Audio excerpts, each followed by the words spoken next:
Welcome back to part two of our Scream talk. In the first video, we went over Scream 5, we reviewed it, we did our book report on it. In this video, we're going to get a little bit more in depth, 1 through 5. We're going to put them in our favorite orders. Obviously, 1 being the best, 5 being the worst. So let's hop into it. Yeah. And as usual, if we land on the same number instead of us both trying to talk and stuff, just we'll talk a little bit about it. And we are not talking about the first one because we already have a video about the first Scream movie. If you want to Yeah. see that, go watch it. Yes, absolutely. Check it out. It's in our video playlist. Right. So, Jacob, Number 5. what is your number 5? My number 5 is number 3. Yeah. It is by far the worst Scream movie. It is so stupid that Jay and Silent Bob couldn't save it. So It's boring. it's boring. It is the kind of like, what do we do? And then someone was like, I mean, yeah, I will say that it's still Wes Craven, but Wes Craven was like, okay, if I don't do it, someone else is gonna do it. So, Yeah. um, I, I prefer not to watch it. So, I mean, I'm currently watching it. I started watching it last night for this. yeah, And I'll probably finish it just so I can refresh myself on how much I don't like it. But even though part 3 is the worst of the group, it's still not that bad. okay. But anyways, moving on to the number 4 spot. Jerry, what do you got for number 4? My number 4, I went number 5. Ooh, Yeah. interesting. Yeah. Okay. All right, first one, this is our first one without West. You can kind of tell it's not West, but it just like the other ones in between there. And it's still new. If I had seen this different, it may have moved. And I know I didn't want to sit there and go, my number 5 is number 5. My number 4 is number 4. Shit like that. I think that a lot of these movies in this franchise grow on you over time. Yeah. Yeah, that's fair. So what did you get for number 4? My number 4 is actually number 2. Number 2. Yeah. It's good, but so really the big thing for me is just Dewey's overacting. David Arquette's stupid faces and his stupid limp and his he just overplayed that character so goddamn hard in that movie. It made it laughable. Yeah. Now, the one saving grace about that movie, I did not know this because at the time, Nev Campbell, I wasn't old enough to appreciate this in any of the other movies I had seen her in, including number 1. Nev Campbell can fucking act. Yeah. And I didn't realize this. She might be the best actor as far as Final Girls go. Like with actual acting chops. Okay. She's far better than Nancy. She's better than Jamie Lee Curtis because Jamie Lee Curtis sounds like a dude. And she wasn't very emotive. Maybe, I would put her and Jamie Lee Curtis from Halloween 1 next to each other as like top of the line final girls. There was no other final girls in these movies that actually like I could see emotion and effort in their acting. Okay. Nev Campbell, I could see that. The only thing I had seen her in before that was Wild Things. And that one about her fucking acting. So The Craft. yeah, but she played like the scared little one. So or not really, but kinda. So it just and nobody can pay attention to Nev Campbell when fucking Fuke, whatever her name is on the screen. Perusable. Yeah, there you go. I just said Tobias's last name from Arrested Development. But yeah, when she's on the screen, like nobody's paying attention to anybody else on that goddamn screen. Yeah. Like she blew that fucking thing out of the water. Yeah, that was her vehicle. All right. I'll give you that one. So, all right, number 3. My number 3 is number 5. Okay. It's right in the middle.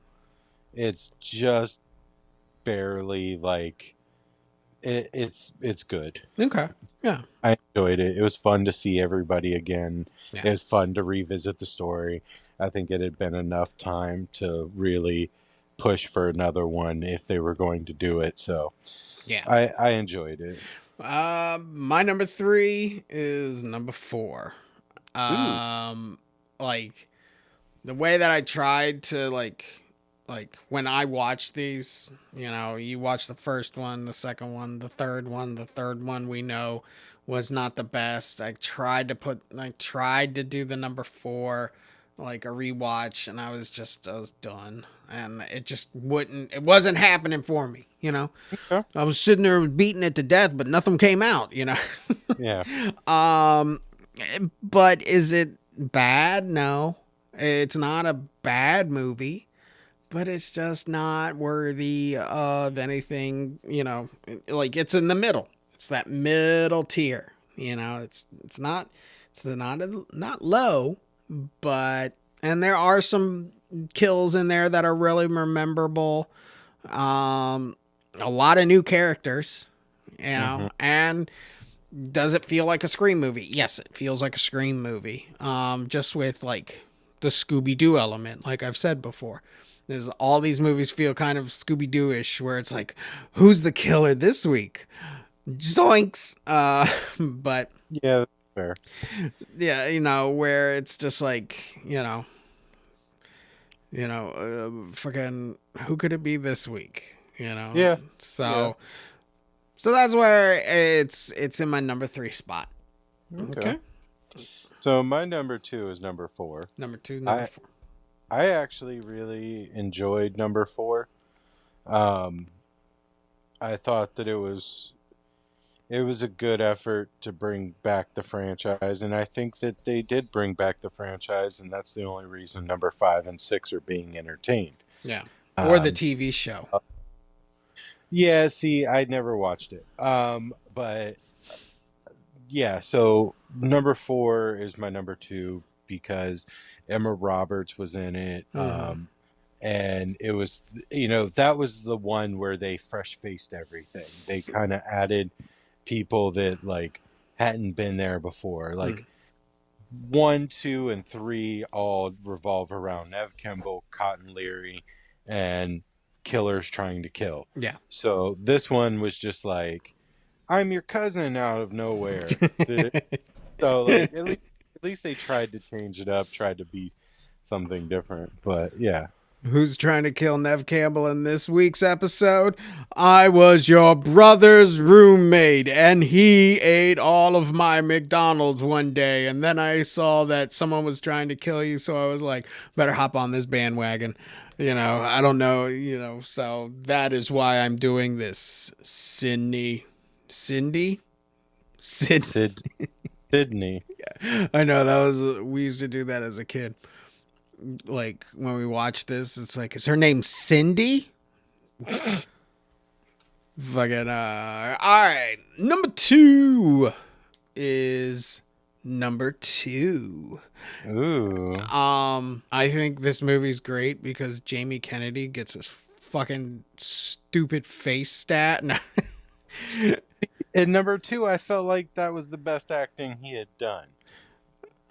When he was in the coffee shop talking to Dewey, I was like, oh, well, shit, dude. He's not a complete piece of shit.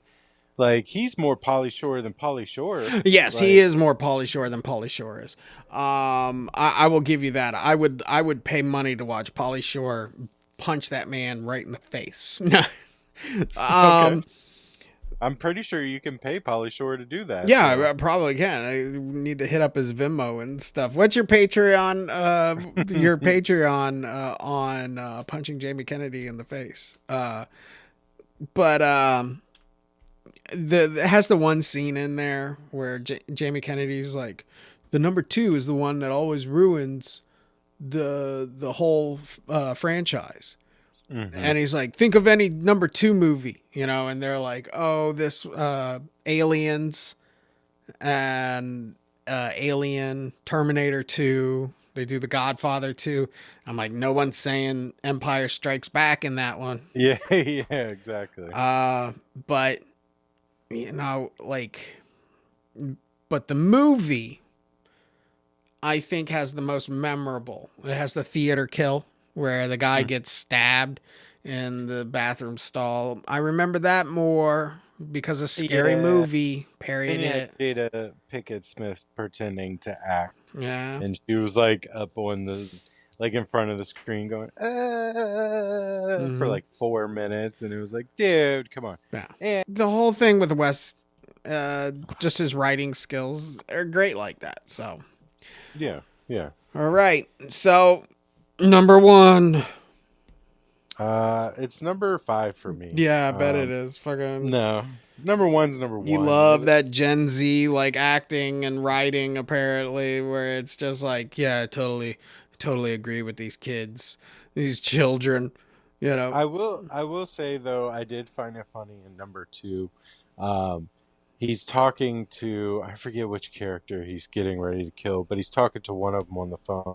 Oh, he's talking to Sarah Michelle Gellar, in the sorority house, and he's spitting game at her. He's like, he's a smooth guy in that one. Like, I don't know which character. I guess it was Jerry O'Connell's friend, Yeah. um, doing the talking, but she was like, all right, well, I think I'm gonna hang up. And he was like, well, why would you want to do that? Just like smooth talking, just keeping her going Yeah. so he can set up and kill her. And I was like, and I even like, I got on my horror movie chat group and was like, yo, Ghostface is spitting game in the Scream too. Yeah. Like, pretty entertaining. Like, but Do you yeah. think, while we're on it, do you Okay. think they should ever just release Stab? I think that that would be hilarious. Honestly, I think that if because you could go any which way with that. One thing that I've always liked about Ghostface is he is so human. No. Like, there's a part where he's chasing Sydney, or no, I think it might have been Sarah Michelle Gellar again, where he's chasing her through the house and he falls over a chair, Mm-hmm. and he falls hard. And I think that the actor that was playing Ghostface did not get up right away. Yeah. Because you see him fall and you see her run out of the room and he's on the ground. So I don't know if that was intentionally done like that or what, but like, he's so human that Mm-hmm. like people stand a chance against him. But he always finds a way. Like, he gets manhandled quite a few times throughout the series of movies. Yeah. Like, dudes grab him by the fucking neck and like slam him into shit. Like, just things like, you're not going to do that to Michael Myers. You're not No. going to do that to Freddy. No. So I think that there's a realistic element to these movies that I really enjoy. Oh yeah, definitely. Do you think if we were okay, me and you, we're gonna make a brand new, we're gonna reboot Scream. We're gonna, Scream. Yeah. Would it make it almost better if at the end Ghostface won? Yeah. I think that if they were going to do which they've already agreed for Scream 6, but I think that if they were going to do one, the story should be within the first 5 minutes of the movie. Nev Campbell like gets her throat slit, like, Yeah. with no introduction to the movie whatsoever, no phone call, no fucking nothing. She's laying in bed. He sneaks in, slits her throat. She never even opens her eyes. The Drew Boom, Barrymore thing. done.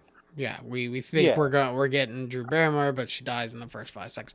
No, I'm talking about like every one of these movies ends with, you know, like, here's my diabolical plan, Batman, and how you can totally defeat me within the next, oh, I'm defeated and dead. You know, but Yeah. what if at Well, the end that's of, what I'm. You go ahead. yeah, what if at the end of a Scream movie, like, we think, okay, yeah, she's gonna shoot him, and someone's gonna say, you gotta shoot him twice because they always come back. What if, no, no, he stabs her, and the end of the movie, and like, oh my god, Ghostface won this time. Well, I think that would be. I think that would be great. Like I said, just kill her off in the first 5 seconds, Oh yeah, and then he goes through the movie. He spends the rest of the movie killing Courtney Cox. Did Officer Doofy live? no, he's dead. Okay. Well, then he goes to the insane asylum to kill Stu. He goes like, he just goes through and just takes all these people out, takes out family because Nev Kimball's pushing a little cart or little baby stroller when she's in the park when Yeah, she gets the phone call. So go knock her off, knock off that little baby, and then so it never has a chance to grow up. And then, the movie's over. Like, just make it like he's just a force to be reckoned with, basically.